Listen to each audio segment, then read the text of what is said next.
Olá pessoal, hoje vamos falar então dos distúrbios do sistema circulatório. Tá?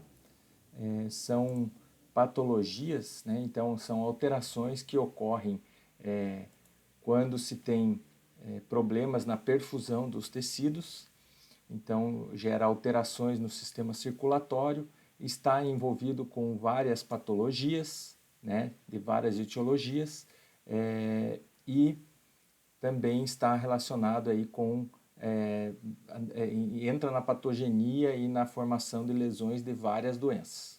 Tá? Então, primeiro a gente tem que entender um pouquinho da fisiologia dos fluidos. Tá?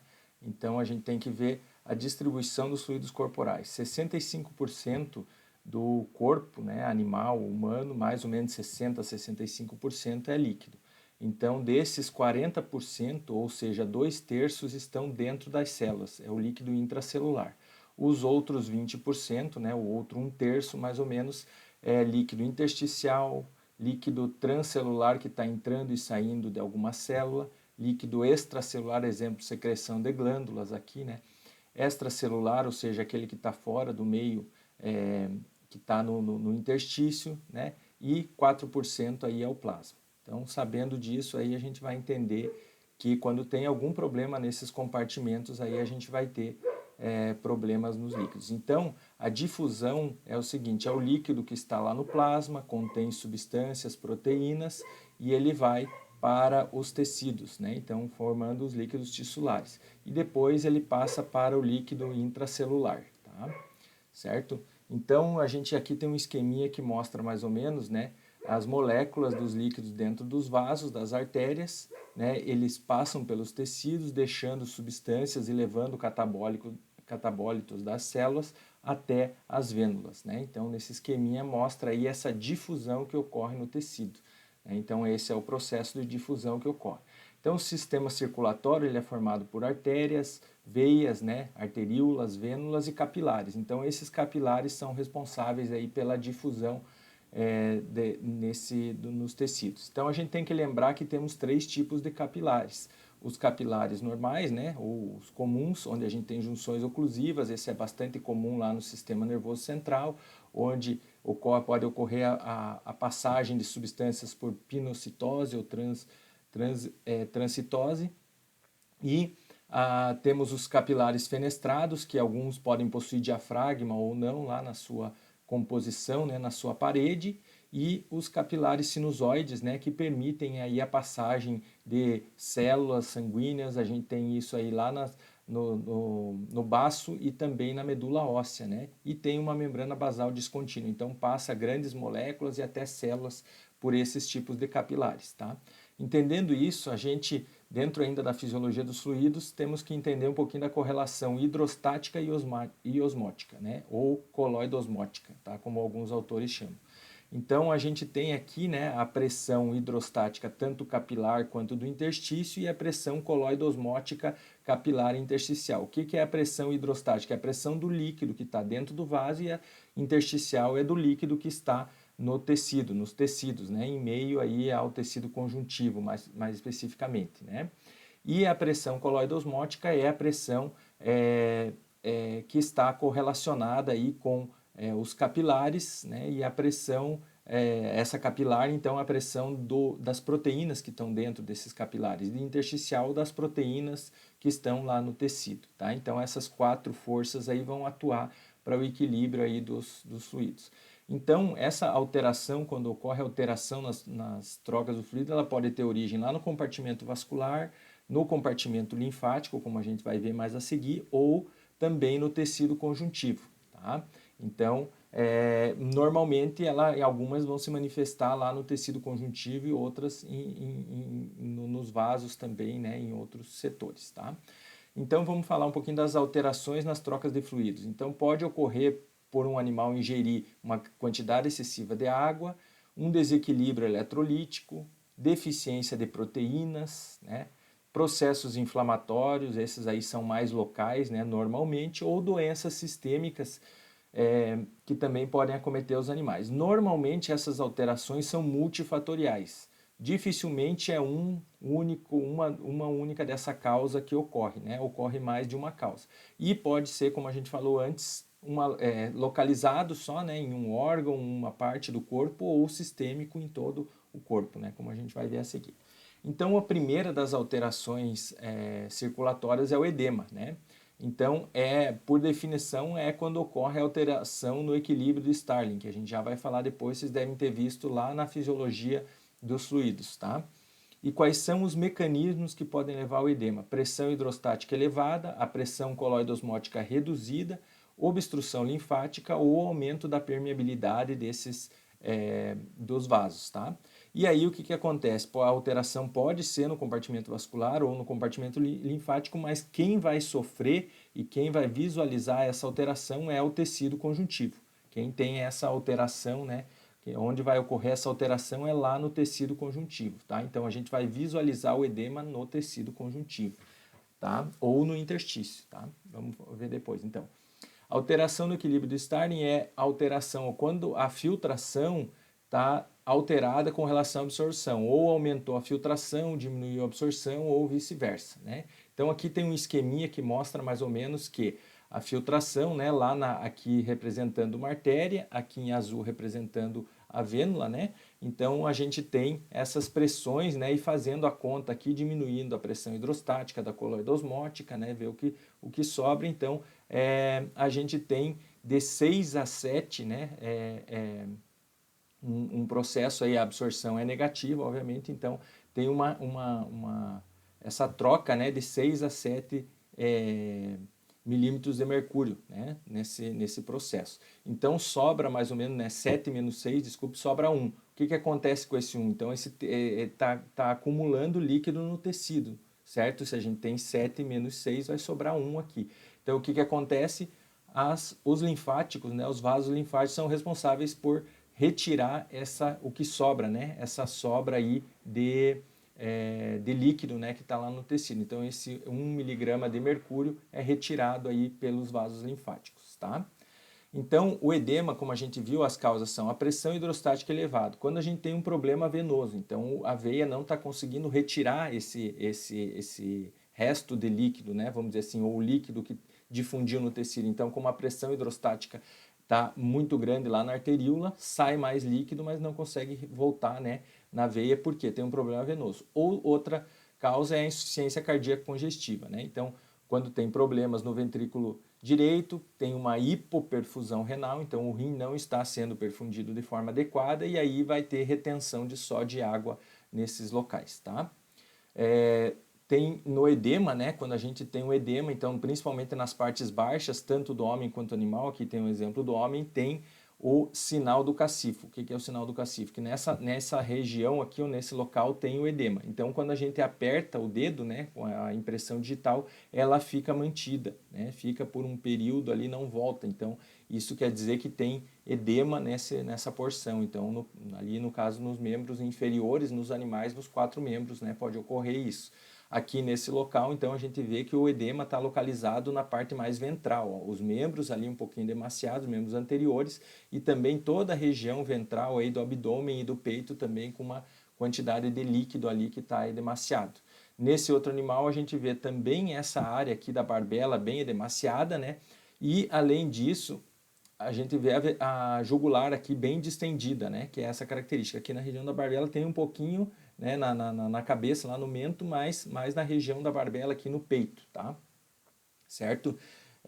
Então, aqui é a insuficiência cardíaca, ó, um animal com pericardite, onde ocorreu o processo da insuficiência cardíaca congestiva e levando, né, aí aos quadros do edema, né? Quando a gente faz o corte desse coração, tá ali o miocárdio, aqui o pericárdio tem uma grande quantidade de fibrina e processo inflamatório. Isso impede que o coração bata e forme de forma adequada, né? Então a gente tem essa alteração aí como característica, tá? Aqui um outro quadro de insuficiência hepática, né? No caso uma cirrose hepática aqui em grande animal. Por que em grande animal? Porque daí a gente tem uma maior quantidade de tecido conjuntivo. Em animais de pequeno porte, normalmente tem esses nódulos de regeneração, né? Então formam pequenos nódulos de diversos tamanhos aí no fígado, né? Os dois também podem ser consequência aí da insuficiência cardíaca ou também de uma insuficiência hepática. Aí, nesse caso, a gente vai ter alteração na pressão coloidosmótica reduzida, né? A gente vai ver depois, então, os dois casos de cirrose, né, podem ter como causa primária a insuficiência cardíaca, mas normalmente como causa secundária vão causar o edema pela pressão coloidosmótica reduzida, tá? Então a gente tem diminuição da produção de albumina pelo aquele fígado que está doente, né? Ocorre uma chamada síndrome nefrótica, pode ocorrer também a síndrome nefrótica, que é a permeabilidade glomerular está alterada, né? Então passa a proteína e sai na urina, o animal tem uma proteinúria, normalmente é grave. Então na hepatopatia difusa, que é essa outra alteração aí que ocorre, né, como a gente falou, na cirrose, e a desnutrição proteica também é outra causa, né? Quando a gente tem aí sim o plasma fica diminuído, né? Então o animal acaba perdendo proteína e o plasma contrai o seu volume, então tem um volume de plasmático menor, tá? Então isso que ocorre na pressão coloidosmótica, né? O sistema linfático consegue drenar, aumenta, né, a saída pela artéria, mas não consegue retornar por ter menor quantidade de proteína no sangue, né? A pressão coloidosmótica não consegue fazer o retorno desse líquido para o interior do sistema circulatório, tá? Então, o que a gente tem aqui é um animal desnutrido, o edema aqui na região do mento, né? Na região da mandíbula, né? Então, região ventral da mandíbula aí, que é bastante característico, né? Uma das causas principais é as parasitoses, né? Então, ostertagiose, hemoncose, né? E várias outras, né? Então, a mucosa do omaso fica com esse aspecto, né? Coriáceo, ou às vezes ela não consegue também fazer a absorção dos nutrientes pela grande quantidade de parasita e também pela lesão que ocorre nessa mucosa, tá? Uma das outras características é lesão no mesentério. Então, ó, vejam o mesentério com esse aspecto gelatinoso translúcido aí, que é bem característico dessa alteração da pressão coloidosmótica, tá? Certo? Outra das causas do edema é a obstrução linfática, tá? Ela pode ter uma causa inflamatória ou neoplásica. Então, uma neoplasia próximo de um vaso linfático ou um processo inflamatório ou até uma cicatriz que obstrui esse vaso linfático, o líquido vai sair e claro que esse é um processo lento, mas aquele retorno venoso que ocorre lá pelo linfático não vai acontecer, né? Então acaba acumulando líquido, como a gente está vendo aqui no interstício, tá? E então o tumor também pode obstruir os vasos linfáticos de uma região, causando esse processo. Então aqui a gente vê esse caso aqui de um bovino, é uma cicatriz, né, que ocorreu aí numa lesão, então o membro todo é demasiado, e esse outro aqui, o tumor de mama, né, os tumores de mama aqui causam uma obstrução, né, dos linfáticos, bem como também dos vasos, né, dessa região, causando edema no membro, né? Então são essas duas causas. Tem um outro processo, né, do edema aí, que é bem raro, né, vamos dizer assim, que ocorre, que é a hipoplasia linfática. Também é por causa do distúrbio no sistema linfático, né? Em bovinos erifor e também em suínos, né, ocorre os linfonodos pré-escapulares, principalmente os pré-crurais, mas todos da cadeia ali, eles estão diminuídos e aí eles não conseguem filtrar aquela linfa que está presente. O que a gente vê, então, os membros desses animais ficam edemaciados, né? Um processo lento também. E quando a gente compara os linfonodos, né, o linfonodo de um animal testemunha, olhem o tamanho aqui em cima, com o linfonodo de um animal doente que tem hipoplasia linfática, né? Então, esses linfonodos não conseguem drenar de forma adequada aquela linfa e ela acaba se acumulando aí, então, nos membros, tá? Certo? A última das causas de edema é o aumento da permeabilidade, onde pode ser por um processo inflamatório, que é o mais comum, ou por lesão endotelial, às vezes alguns vírus, né, que possam causar lesão endotelial, a gente vai ter, então, extravasamento de proteínas, né?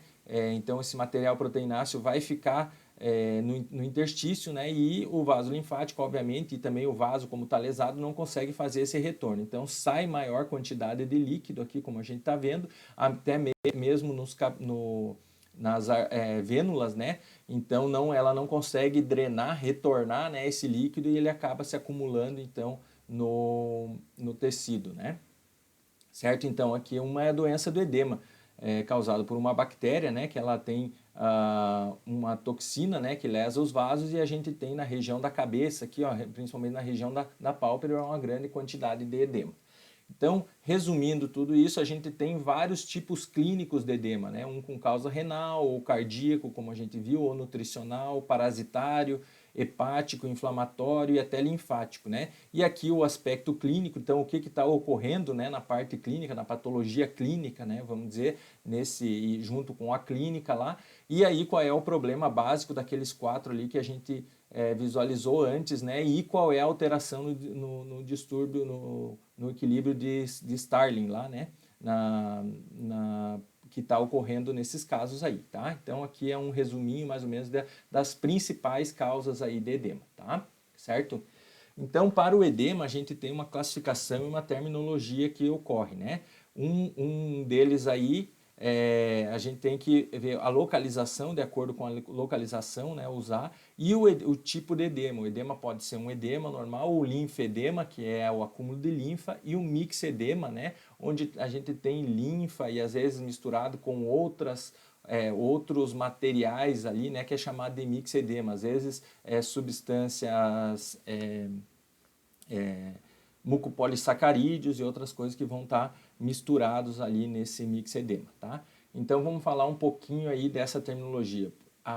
O primeiro é a anasarca. O que é a anasarca? É quando a gente tem um edema generalizado que está acometendo o animal como um todo.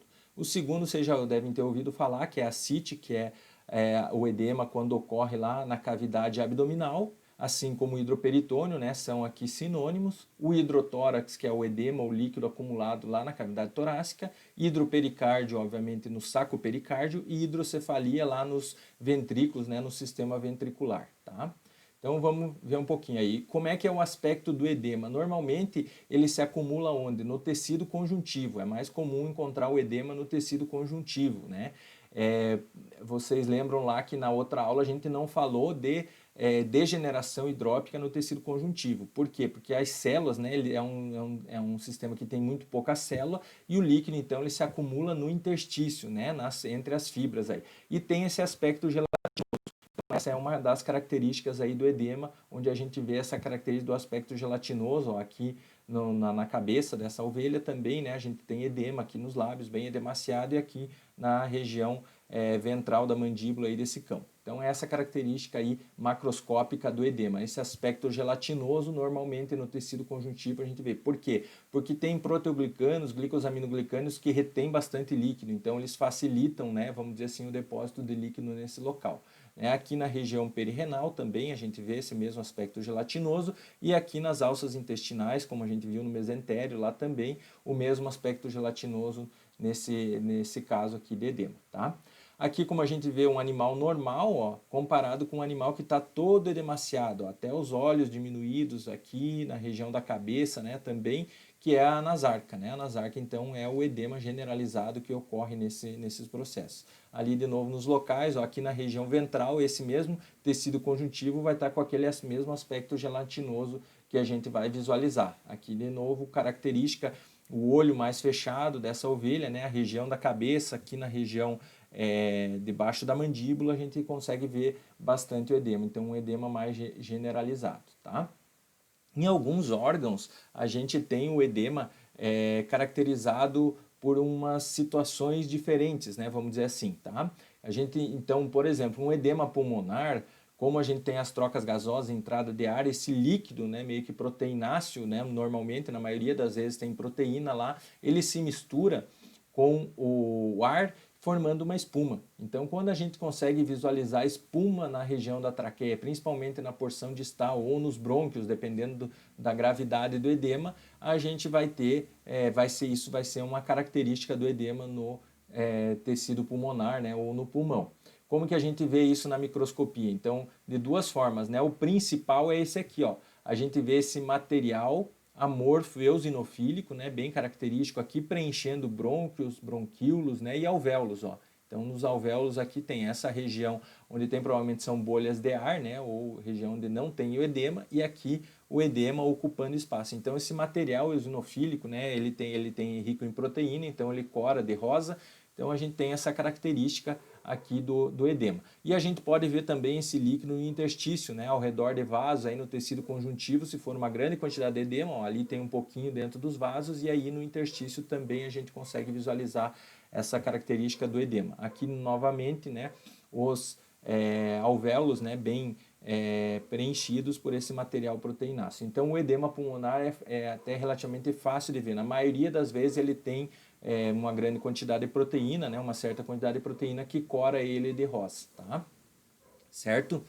Então, o edema no encéfalo, né, ou no cérebro, ele pode ser de duas formas, né? A gente pode visualizar ele dentro dos ventrículos, como a gente falou, a hidrocefalia, então não é esse caso aqui, ó, os ventrículos estão diminuídos, não estão com grande quantidade de líquido, mas quando tem no cérebro, né, alteração na barreira hematoencefálica, esse líquido acaba penetrando, né, ou acaba chegando, desequilíbrio alteração no vaso, alterações nas células, alterações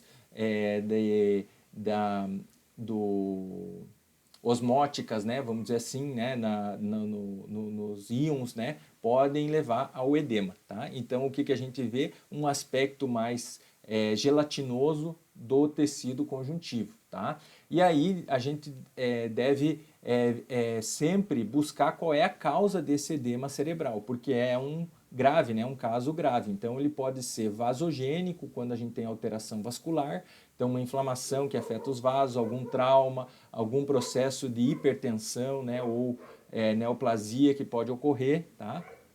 Ele pode ser também citotóxico, né? Onde a gente tem um processo de isquemia ou hipóxia, né? Aí afetando mais as células, a gente vê alteração nas células, né? E líquido dentro das células, então uma degeneração hidrópica, às vezes até grave, afeta também o interstício, mas as células também. Hidrostático, né? No caso da hidrocefalia, então onde está acumulando dentro do processo dos ventrículos, né? E também chamado de hiposmótico, onde tem ou uma alteração no consumo de água ou uma intoxicação por cloreto de sódio, né? Uma grande quantidade de cloreto de sódio, então pode ocorrer esse processo de edema cerebral, tá? Certo? Então ele pode, normalmente como que a gente visualiza? Claro que aqui no corte é fácil de visualizar, ou quando a gente examina o cérebro, o que vai acontecer? As circunvoluções vão estar mais achatadas, né? E às vezes pela grande quantidade de líquido, ele projeta o cérebro ou até o cerebelo em direção ao foramen magnum, né? Então essa é uma característica bastante importante da gente visualizar. Vejam as circunvoluções um pouco achatadas nesse caso aqui, e aqui a gente vê o cerebelo, ele forma, né, ele está projetado aqui, ó, aqui mais ou menos o foramen magnum, né, a gente consegue visualizar e ele forma um cone aqui. Então esse processo é chamado de conificação cerebelar, ou seja, o cerebelo forma um cone, né, ele se projeta em direção à medula, né, então ele fica no canal medular, parte dele, né, fica no canal medular como a gente está vendo aqui, uma parte dele, o resto está lá ainda na região, na caixa craniana, tá? Certo? Então no encéfalo, edema encefálico, a gente também pode ver aquele material proteináceo, dependendo, principalmente se for uma alteração vascular ou uma alteração osmótica, né, vamos dizer assim. Então a gente vai ver uma quantidade de proteína ao redor dos vasos, né, no espaço de Virchow aqui, que é bem característico, né, esse aqui com um processo inflamatório, ou também a gente pode ver simplesmente vacúolos espalhados por todo o parênquima, né. Quando a gente tem uma grande quantidade de líquido, né, acumulado, a gente chama esse processo aqui de status esponjosos, né? Porque o cérebro parece uma esponja, está cheio de vacúolos lá contendo líquido, tá? Então essa é uma característica quando tem um edema avançado, né, ou grave no encéfalo de forma generalizada, né? Então é o status esponjosos, tá? O processo aí de hidrocefalia é quando esse líquido acumula dentro do sistema ventricular, né? Então ele pode ocorrer no animal durante o desenvolvimento embrionário, né? Se acumulando ali, às vezes tem alteração na calota craniana também, né? Porque ainda a calota está mole, não solidificou ainda, então causa alteração na forma da calota craniana. Ele pode ser menos grave, pode ocorrer de duas formas, né? Que o pessoal chama. A hidrocefalia não comunicante, quando, por exemplo, um dos lados, né, acumula mais líquido do que o outro, né, um dos ventrículos ou uma porção do sistema ventricular, pode ser também os dois ventrículos laterais e o terceiro e quarto ventrículo está normal, ou ao contrário, né, quando a gente tem o não comunicante, desculpe, o comunicante, onde tem todo o sistema ventricular aumentado como um todo. que provavelmente é esse caso aqui de baixo, claro, um caso bem mais grave, onde sobrou só uma capa aí de tecido conjuntivo, né? E o resto todo foi tomado pelo líquido cefalorraquidiano aí, que estava ocupando espaço lá dos ventrículos, dilatou tanto e acabou comprometendo aí o parênquima encefálico, tá? Certo? Então, falando um pouquinho saindo do encéfalo, né, o hidroperitônio ou ascite, né, é quando a gente tem acúmulo de líquido na cavidade abdominal. Então, também diversas causas tem, uma das principais é a insuficiência cardíaca congestiva, né, e a gente tem esse acúmulo de líquido, né, na cavidade abdominal. Isso pode ser drenado lá na clínica, né, mas normalmente temos que ver a causa, né, que está levando a esse processo aí do hidroperitônio da ascite. Os cães, eles cursam bastante com esse quadro hidroperitônio ascite. Outros animais também pode ocorrer, tá? O hidropericárdio, que é o líquido dentro do saco pericárdio, né? A gente tem então uma quantidade razoável aí de líquido, né? Nesse caso, líquido branco, límpido, né? O translúcido aí, límpido, que se acumula aí no hidropericárdio, né? E aqui o hidrotórax, então o líquido acumulado dentro da cavidade torácica, né? Se for uma grande quantidade, pode comprometer o funcionamento pulmonar, né? Nesse caso aí do hidrotórax, né? É importante, então, analisar os líquidos cavitários, né? Não só dos cães e gatos, mas dos animais também, para descobrir ou elucidar se ele é um transudato modificado, um exudato, né? Então, no transudato, a gente tem um líquido límpido normalmente, né, incolor ou amarelado, né, que ele não tem sangue, né, vamos dizer assim. Já no transudato modificado, né, além de ter umas características um pouco diferentes, ele vai possuir sangue, né, então algumas hemácias lá nesse local, tá? E o exudato, que é um processo normalmente de um processo inflamatório, resultante de um processo, um líquido resultante de um processo inflamatório, onde a gente tem outras características aí, como vocês estão vendo na tabela acima. Tá? Isso lá a professora Ângela elucida bastante lá com vocês na disciplina de laboratório clínico, né? Então, o que acontece com esse edema? Se a gente conseguir retirar a causa do edema, né, o que vai acontecer? Ele pode ser absorvido, né, e ocorre e volta normal. Então, pode ser um processo temporário que ocorreu por algum trauma, por algum outro... Então, ele volta ao normal, né? Então, o edema pode sumir dependendo se a gente tirar a causa, conseguir tirar a causa. Então, falando um pouquinho agora de hiperemia. Qual é o conceito de hiperemia? É quando a gente tem uma maior quantidade, um maior aporte de sangue num determinado órgão, sistema, né, ou num determinado tecido, tá? Então, ela pode ocorrer de duas formas. A primeira é a hiperemia fisiológica, que ocorre em alguns momentos aí de forma fisiológica, obviamente. Então, no momento, por exemplo, aqui, onde o animal ingeriu o alimento, então, para facilitar a digestão, o que ocorre? Tem a hiperemia fisiológica. Então, vai ocorrer o acúmulo de sangue lá no estômago, na mucosa estomacal, para auxiliar na produção desse suco gástrico e também na digestão desse alimento, tá? E aí a gente tem a hiperemia patológica. Quais são as causas? Processos inflamatórios, normalmente, ou processos obstrutivos, né? Então, essa vai levar a um processo de hiperemia. Qualquer uma dessas duas causas aí. Um processo inflamatório que pode ser localizado ou mais generalizado e um processo obstrutivo também que pode ser em alguma porção ou num órgão, um tecido como um todo ou até no organismo, no caso de uma obstrução cardíaca, né? Um problema de obstrução lá dentro do coração, tá? Então a hiperemia ela pode ser classificada aí de três formas, quanto ao mecanismo, quanto à distribuição e quanto à duração. Então a gente vai falar um pouquinho dela aí. Então quanto ao mecanismo, ela pode ser ativa, né, quando tem uma maior demanda lá naquele tecido, exemplo, febre, né, para dissipar calor, então a gente tem uma maior quantidade de sangue lá na pele, né, então nas camadas mais superficiais da pele, então vai ocorrer esse processo de hiperemia cutânea, né, vamos dizer assim, lá na pele, tá? Ou um processo inflamatório também, né, que ele vai demandar uma maior quantidade de sangue naquele tecido para debelar uma inflamação, uma infecção, né, que está ocorrendo nesse local, tá? Ou um maior aporte de células inflamatórias pode ocorrer, tá?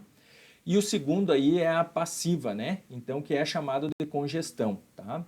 Então, ela é devido a uma obstrução venosa, né? ou uma torção, né, como é o caso aqui, né, o que também obstrui um vaso, né, ou no caso de uma insuficiência cardíaca, se é a esquerda a gente tem uma congestão pulmonar, se é a direita a congestão vai estar localizada mais lá no fígado, né, a gente tem as lesões lá no fígado. Aqui abrindo um parêntese, né, quando a gente vê isso num tecido, é muito difícil, por mais que tenha um processo inflamatório, é muito difícil a gente dizer que é um processo de hiperemia ou congestão. Tá? Porque a gente não sabe quanto tempo aquelas hemácias estão ali. Então, partindo do princípio que já está há bastante tempo, que aquele processo já se estabeleceu, visto que a gente está visualizando isso na microscopia, então a gente sempre chama na microscopia quando tem um processo de congestão. Tá? Nunca vai chamar de hiperemia, né? Porque eu não sei se aquele sangue já pode ter perdido oxigênio, né? Então, como a gente falou, é um processo ativo, então a gente não tem como saber diferenciar, então a gente chama sempre de congestão, certo? Então, distribuição pode ser local, quando tem um processo de tromboflebite, né, trombose com inflamação das veias aí, ou trombose nas veias hepáticas, né, que é chamada síndrome de Budd-Chiari, pode ocorrer também, né, então, ou torção, né, como a gente falou aqui, ó, é localizado, ó, algumas alças intestinais normais, outras aqui com processo de torção, então congestão só desse local, né, aqui também no pulmão a gente vê uma área de congestão localizada aqui devido à alteração vascular, né? Áreas aqui mais escuras, né, que são de congestão. E generalizada, normalmente a gente tem só um processo de congestão, né, que vai ocorrer e pode ocorrer então em todo o organismo devido a uma insuficiência cardíaca, um processo inflamatório mais grave, né, septicemia e tal, mas é um pouco mais difícil, mas no processo alteração cardiovascular que vai ocorrer. E a duração, então, ela pode ser aguda, né, certo? Pode ser um processo agudo, ó, que ocorre ali em algumas horas, né? Então já se estabelece, a gente tem os vasos repletos de hemácias, como a gente está vendo aqui, isso na micro, né? Na macroscopia a gente consegue ver os vasos de maneira bem adequada. Aqui numa torção, ó, ocorreu a torção, o animal morreu ali horas depois porque não teve a circulação naquele local, né? Ou um processo crônico aqui, ó, mais generalizado, com alteração, ó, cardiovascular, como eu falei, ó, alteração das vísceras, acabou vindo para a cavidade, é uma hérnia diafragmática, acabou vindo para a cavidade torácica aqui e a gente tem uma congestão aí generalizada, toda a musculatura está congesta, a circulação como um todo está comprometida, provavelmente por alteração na posição do coração, tá? E aqui também um processo crônico onde um lobo hepático ele ficou encarcerado ou numa hérnia ou em alguma outra posição e esse lobo, o resto, né, está relativamente normal e esse lobo aqui, com o passar do tempo, sofreu um processo de congestão, certo? Tá? Qual é o aspecto macroscópico desses órgãos que sofrem o processo de congestão? Então a gente vai ver um órgão mais avermelhado, obviamente, pela maior quantidade de sangue, né? Às vezes se a gente deixar sobre a superfície aí, ela sai um pouquinho de líquido sanguinolento, né? Porque extravasando, né, dos vasos também pela grande quantidade que tem, ou como a gente vê aqui nesse, então, ó, o baço com os bordos arredondados, mais avermelhado, né? Quando a gente ao corte aqui tem protusão da polpa vermelha, né? Porque tem grande quantidade de sangue, né? Então vai ter flui sangue ao corte, na maioria nesse pulmão também iria ocorrer, no fígado ou qualquer outro aí vai ocorrer esse processo na macroscopia. Então o órgão está mais avermelhado, né? O órgão que está congesto mais avermelhado, fluindo sangue ao corte, tá? Na microscopia, então, a gente vai ver vasos cheios de hemácia, né? Repletos de hemácia. Então, mais do que o normal, né? Um pouquinho de hemácia sempre a gente vai conseguir visualizar. Mas quando a gente tem uma grande quantidade de hemácias aí, né? Nos sinusoides aqui, ó, veja, a gente vê todos os sinusoides hepáticos aqui bem destacados com uma grande quantidade de hemácia nessa região. Então, é um característico aí de um processo de congestão, tá? Certo? O processo inflamatório aqui, né? Então também está avermelhado, a pele como um todo está avermelhado, né? Nesse caso aqui a pele dos coxins, né? Então a gente consegue visualizar. Às vezes é um pouco mais difícil ver animais de pelagem, né? Que tem uma grande quantidade de pelagem, mas as áreas que não tem muito pelo aí a gente consegue visualizar esse processo da hiperemia. Então um exemplo da hiperemia localizada aguda é o processo inflamatório, que é inflamação nos coxins, né? Provavelmente por ou queimadura ou alguma outra doença, né? A sinomose também causa uma hiperqueratose aqui, um processo inflamatório no epitélio, tá? A congestão localizada aguda, um exemplo bastante clássico é a torção, ó, ou chamada de volvo também, né? Quando o intestino torce sobre o seu próprio eixo, então todo o mesentério aqui fica congesto e as alças intestinais, obviamente, também. Por quê? Tem mais pressão nas artérias, as artérias conseguem mandar o sangue, mas não conseguem o retorno venoso, então está obstruído, né? Então acaba com esse órgão aí, né? Esse órgão acaba ficando repleto de sangue, né, em todo o seu local. Aqui, de novo, um processo de torção do testículo, né? Ó, então, todo o tecido desse testículo aqui está mais congesto do que esse. Obviamente, aqui a gente vê os vasos, né, proeminentes, mas não tem essa coloração avermelhada como tem esse outro par aqui do testículo, né? Então, torção novamente aqui, ó. Então, no seco aqui é torção, então essa porção da alça intestinal aqui bastante congesta, né? Então, bem avermelhado, tá? Que é bem caracterizado desse processo de congestão localizada, tá? Ela pode ocorrer também, a congestão localizada aguda, por relaxamento vascular. Então, lá no baço, né, não é esse caso aqui, esse caso é de torção, mas só para exemplificar que no baço, lá quando a gente dá anestésicos como barbitúricos, usa como anestésico, ele pode ocorrer uma congestão no baço. Então, quando a gente vai fazer a necrópsia de um animal que foi anestesiado com barbitúrico, vai ver uma congestão hepática, né, bastante acentuada, né? Então, hepática não, desculpa, esplênica, né? O baço vai estar uma grande quantidade de sangue, certo? Tá? Então, aqui a alça intestinal também, ó, uma porção da alça intestinal bastante congesto, né? Então aqui provavelmente por um corpo estranho que está alojado aí no intestino, né? Vejam que no mesentério não tem tanta alteração, então um corpo estranho aqui alterando a permeabilidade aí vascular dessa alça intestinal, tá? Certo?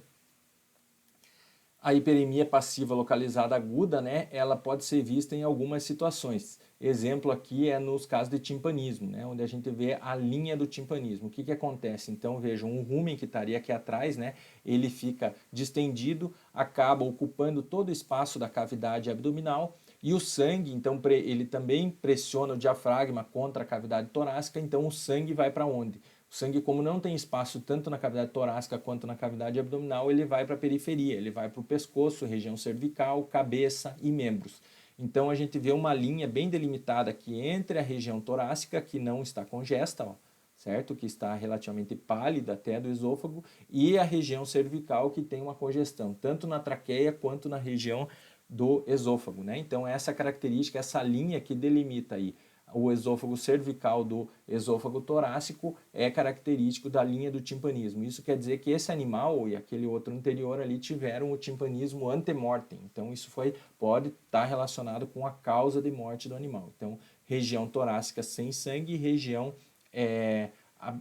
abdominal, desculpe, cervical com o sangue. Região cervical repleta de sangue, tá? Certo?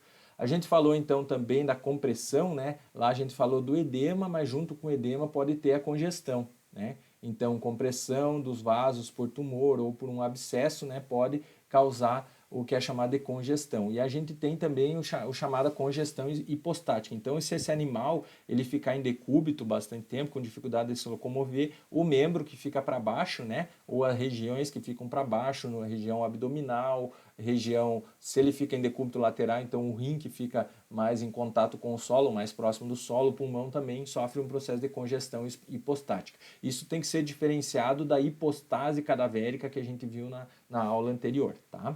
Então essas são as características aí e é um importante diferencial, tá?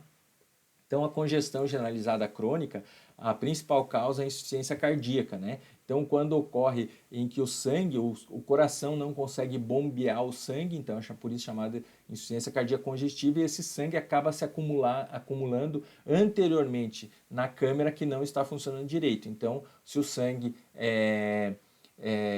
ele se acumula ou no sistema respiratório, lá no pulmão, né? Ou no fígado, na cavidade abdominal, lá nos rins, né, se o lado direito não estiver funcionando, né? Então vai se acumular da onde vem o sangue, né? Se o lado esquerdo não estiver funcionando, então ele se acumula anteriormente que ele vem lá do pulmão, né? Ele vem oxigenado lá do pulmão. Então a gente vai ter essa insuficiência cardíaca, vai ocorrer anteriormente à câmara que está dando problema. Se for esquerda ou direita, ou pode ocorrer nas duas também, tá?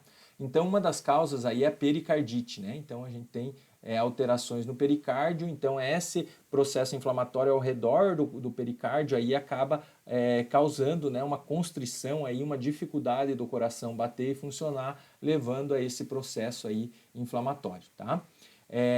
As endocardites também, né? Então são inflamações que ocorrem na parede do endocárdio ou também nas válvulas, né? Mais comum nas válvulas, não deixando essas válvulas funcionar de forma adequada, então levando ao processo de congestão, né? Então o sangue acaba voltando pela válvula não funcionar direito, ele retornando aí para de onde ele veio. Tá? Aqui outro processo de endocardite, onde a gente tem a coagulação, né, do sangue lá no interior também dos vasos, que é bem característico, né?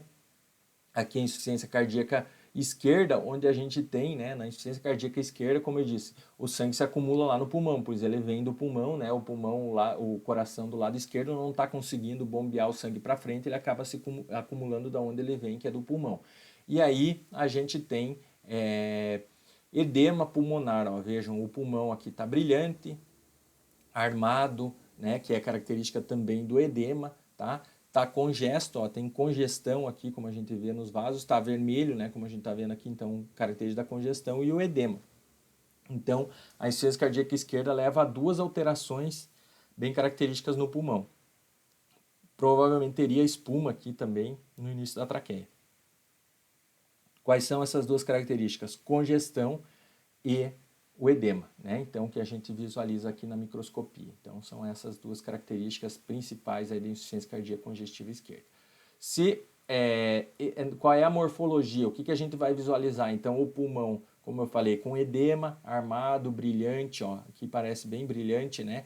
Flui sangue ao corte, ou sangue, ou líquido sanguinolento, né? Como quiserem ver. E se esse processo passou algum tempo, o que vai acontecer? Aquelas hemácias que ficam em excesso aqui, elas são fagocitadas por macrófagos lá no interior, algumas até extravasam para dentro dos alvéolos, e lá no interior dos alvéolos, os macrófagos alveolares fagocitam essas hemácias e sobra o que? Hemociderina, que a gente viu, que é esse pigmento marrom aqui, a gente já viu na outra aula lá. Então esse pigmento marrom, isso gera o que? As células do vício cardíaco, ou células da falha cardíaca, como alguns chamam. Então a gente vê, isso é bem característico da alteração cardiovascular, tá? Outra é a congestão generalizada crônica, né, ou também chamado fígado noz moscada. Esse é quando a gente tem a insuficiência cardíaca direita, né? Porque o sangue vai se acumular onde? Lá no fígado, no rim, né? Então nos órgãos gerais, né? Até no encéfalo vai ter congestão. E por que se deve esse fígado noz moscada? A gente tem áreas de degeneração, como a gente viu na outra aula lá, e áreas de congestão aqui. Então, fica nos lóbulos, né, vai ficar essa mistura de coloração clara pela degeneração e coloração escura pela congestão. Né? Então essa é a característica aqui. Aqui é a noz moscada, então comparando com o fígado noz moscada, e lá na microscopia o que a gente vê? Áreas de congestão e áreas de degeneração e às vezes até necrose dos hepatócitos, né? Nesse local na região centro-lobular, tá? Então, que é a característica que a gente vê esse fígado. Então, é devido à insuficiência cardíaca direita, né? Então, vai se acumular no fígado, no rim, mas o fígado é o principal, porque a maioria do sangue vem lá do fígado e acaba sendo retido, né? Ficando lá no fígado, causando esse problema. Aqui, um outro mostrando um esquema mostrando a noz moscada aqui desse lado, e esse lado aqui o fígado, tem até um ducto biliar aqui. Então, com essa característica de congestão e degeneração e necrose aí que ocorre, né? Com o passar do tempo, a degeneração vai se transformando em necrose, tá? Então, a gente tem aí outra alteração que é bastante característica, então passamos da congestão. A congestão é quando a gente tem acúmulo de sangue no interior dos vasos. E a hemorragia? A hemorragia é quando a gente tem o sangue saindo dos vasos, saindo do sistema cardiovascular, certo? Então, esse aí sim eu chamo do processo de hemorragia. Temos que ter esse diferencial aí, saber diferenciar essas duas características, tá? Certo? Então, vamos falar agora um pouquinho da hemorragia. A hemorragia também pode ser classificada quanto ao seu mecanismo, quanto ao tamanho das hemorragias, né? E quanto à distribuição desse processo de hemorragia. Então, quanto ao mecanismo, vamos lá, tem dois. Um é em latim, chamado de perrexis, e outro chamado de perdiapedese, né? Então, por perrexis é quando a gente tem a ruptura do vaso, ó, como a gente está vendo aqui. Então, rompeu a parede do vaso e tem a saída de uma grande quantidade de hemácias nesse local. Tá? Naquele local lá, pode ser local, pode ser mais generalizada, se a gente tem vírus ou alguma alteração vascular que ocorra, né? Ataque vários vasos, né? Certo? E esse líquido, então, ó, em grande quantidade, né? Normalmente esses processos são agudos, principalmente quando ocorre a ruptura de um grande vaso, né? Então, como a gente está vendo aqui, uma grande quantidade de sangue acumulado dentro da cavidade abdominal, nesse caso aqui, tá? E o outro perdiapedese é quando ocorre a passagem de algumas pequenas quantidades de hemácia, ocorre obviamente uma alteração do endotelial aqui, né? E uma pequena quantidade de hemácia acaba passando por essas falhas no endotélio, né? Então fazendo o processo de diapedese, como o próprio nome diz, e se acumulando aí nos tecidos, né? Então aqui a gente vê um suíno onde tem essas pequenas manchas, essa provavelmente por diapedese, por quê? Pequenas quantidades de massa se acumulou em vários vasos, né? Em vários pontos dos vasos aí da pele acabaram se acumulando. E claro que isso aqui pode ocorrer mais próximo, se juntar, formarem halos maiores, áreas maiores de hemorragia, tá? Certo? Que a gente já vai falar agora, que é quanto ao tamanho. Então, classificar essas hemorragias quanto ao tamanho. Isso aqui é bastante importante, por quê? Porque vai ter doenças que são caracterizadas pela presença de petequias, outras por equimoses e sufusões, e outras, obviamente como um trauma, vão formar um hematoma, né? E outras alterações que ocorrem, tá? Então vamos falar um pouquinho de cada uma delas aí. As petequias são hemorragias puntiformes, como a gente está vendo aqui, né? A gente já vai mostrar imagens melhores dessa, e pode ocorrer em mucosas, em órgãos, né, em várias situações. A equimose são hemorragias de 2 a 3 centímetros, as sufusões são hemorragias maiores, aí até 10 centímetros, mas como se a gente passasse uma tinta vermelha naquele órgão, ou na serosa do órgão, ou na mucosa, ou em algum local do órgão, né? Então a gente vai ter o processo de sufusão. Os hematomas são coleções de sangue que podem ocorrer no subcutâneo, em alguns outros locais, aí a gente vai falar mais à frente, né? Então, quando a gente tem alterações de equimoses e petequias, né, na pele, como era aquele caso do suíno ali na frente, a gente chama de víbices, tá? Mas isso só serve para a gente falar na pele. Quando a gente vê essas mesmas alterações aqui, petequias, equimoses nos órgãos, na serose, a gente não pode chamar de víbices, tá? E o processo de púrpura, quando a gente tem hemorragias generalizadas, né? Tem algumas doenças que cursam com púrpura, né? E alguns falam até púrpura hemorrágica, né? Porque ocorre então em vários órgãos, né? Exemplo aí é a intoxicação aguda por samambaia, onde a gente tem uma alteração na coagulação do sangue e acaba ocorrendo hemorragias em vários órgãos, tá?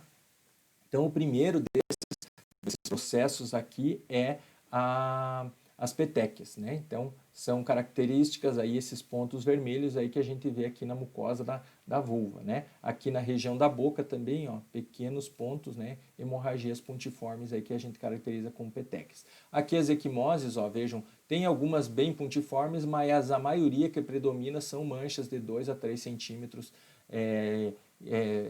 distribuídas aqui nessa região da pele, né? Então, aqui é a equimose. Aqui de novo, né, equimose, embora tenha embebição hemoglobínica aqui, mas essas áreas mais escuras aí são características aí das equimoses aí de 2 a 3 centímetros, né, 2 a 3 centímetros.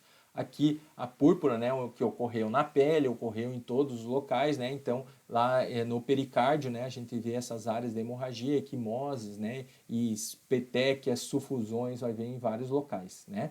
Aqui de novo equimoses, ó, parece que passou uma tinta, né, nas alças intestinais, então tá vermelho, tem pontos menores, mas tem áreas mais extensas, maiores, que estão coalescendo aqui, estão se juntando nesses locais, né? Aqui a sufusão, ó, na serosa do rumen, né? A gente vê uma característica aqui, uma lesão bem característica aí, parece que passamos tinta, né? Passou tinta ali, foi passado tinta na serosa do rumen, né? Aqui de novo sufusão, onde a gente tem várias petequias e equimoses se juntando aqui no ápice do coração, né? Formando uma grande área de hemorragia. Aqui de novo no gradil costal, né, na parte interna aí, na pleura, né, a gente vê essas características aí de também, parece que foi passado tinta, né, em alguns locais, tá? Certo? Quanto à localização, né? Então a gente tem uma característica de coleção de sangue em cavidades e extravasamento extracorpóreo, ou seja, aquele que o sangue sai fora do corpo, né? E a coleção de sangue nas cavidades. Então o hematoma, quando forma no subcutâneo ali, normalmente a gente vai falar, é chamado hematoma. Quando a gente tem no tórax, né? Chama de hemotórax, então a coleção de sangue dentro da cavidade torácica. Dentro do saco pericárdio é chamado de hemopericárdio, hemoperitônio, né, quando a gente tem lá na cavidade abdominal, né, sangue na cavidade abdominal, hemartrose na cavidade articular, então dentro da sinóvia, né, dentro da articulação, hemossalpinge lá no útero, né, então sangue lá dentro do útero, hematocéfalo lá dentro do sistema ventricular e fema na câmara anterior do olho, né? Então a gente vai falar um pouquinho de cada um deles. E o extravasamento é extracorpóreo quando o sangue está saindo. Então hematúria é quando ele sai pela urina, né? Então sangue na urina. Então podemos visualizar obviamente dentro lá da bexiga, mas ele vai sair quando o animal urinar, né? Hematemese é o vômito com sangue. Hematoquesia é o sangue vivo nas fezes, então quando essa hemorragia está ocorrendo lá no cólon, no reto, né? Então a gente pode ter a hematoquesia. Melenas são o sangue digerido, né, nas fezes, então quando a gente tem uma quantidade de sangue preto, né, já digerido lá nas fezes, tá? A epistaxe, que também é chamado por alguns autores de rinorragia, que é o sangue pelo nariz, né, saindo pelo nariz, nesses dois casos aí, mas quando a gente tem a lesão na parte superior, então lá na região do nasal, na cavidade nasal, no máximo ali na laringe, né, faringe, tá?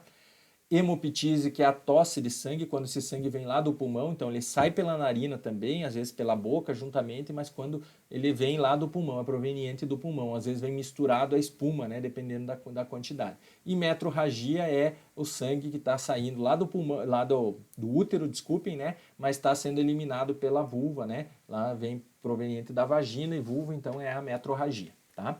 Então vamos falar um pouquinho de cada um deles. A hematúria, né? A gente vê às vezes a urina cor vermelha escura ou às vezes até cor de Coca-Cola, dependendo se essas hemácias foram degradadas ali, né? Se misturou a urina e normalmente vermelho ou escuro, como a gente vê quando o animal urina, né? Então coletando essa urina, a gente vai ver essa coloração aí escura, tá?